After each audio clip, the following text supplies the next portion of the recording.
Samantala, isinusulong ng iba't ibang organisasyon sa sinasagawang Global Platform for Disaster Risk Reduction sa Geneva, Switzerland ang pagpapatatag ng sektor ng agrikultura laban sa mga sakuna. Ito'y para matiyak ang supply ng pagkain lalo na sa panahon ng kalamidad. Si Clazel Pardilla sa report. Hindi lamang buhay ang nawawala tuwing humahagupit ang sakuna. Sapul din ang sektor ng agrikultura na pinagkukuhanan ng pagkain at pangunahing hanap buhay ng higit 2 bilyong tao sa Asia-Pasipiko, gaya ng Pilipinas. Sa Global Platform for Disaster Risk Reduction sa Geneva, Switzerland, itinulak ang pagpapatatag sa sektor ng agrikultura laban sa mga kalamidad. Kabilang dito ang paggamit ng teknolohiya sa produksyon ng pagkain. That is not just the one specific issue that we need to look at because that goes together with the water management practices. It goes together also with the application of science and technology in terms of understanding how crops can be made more resistant. Sa presentasyon ng Food and Agriculture Organization sa side event ng GP 2025, sinabing papalo na sa 3.8 trillion US dollars ang nasira sa agrikultura dahil sa mga kalamidad sa nakalipas na 3 dekada. Kaya mahalaga na mabawasan o mapigilan para matiyak ang akses sa supply ng pagkain. And that is the 6th year in a row of a rising need.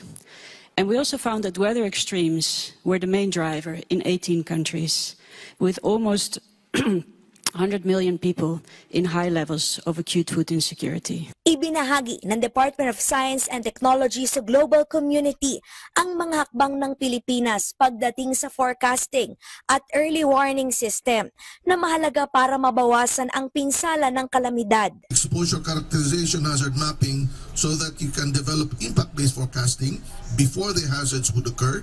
And you monitor the possible hazard and the trigger to communicate, and then you rapidly estimate the impact if that hazard happens. Sa website ng DOST, makikita ang agri-weather na gumagabay sa mga magsasaka at mangingisda. Nakikita ang temperatura at kondisyon ng lupa na mahalaga sa pagtatanim. Nag-aabiso rin sa mga weather system na maaring umiral upang maiwasan ng mga magsasaka ang mga panahon kung kailan maaring tamaan ng tagtuyot at pagbaha ang kanilang tanim. Tampok din dito ang Fisheries Advisory na nagbababala kung ligtas ang pamamalaot. If you talk about forecasting, you need to have the instruments, you have to have the analytics, you have to have the communication, and the fourth one, and very important, is the appropriate and timely response of people on the ground.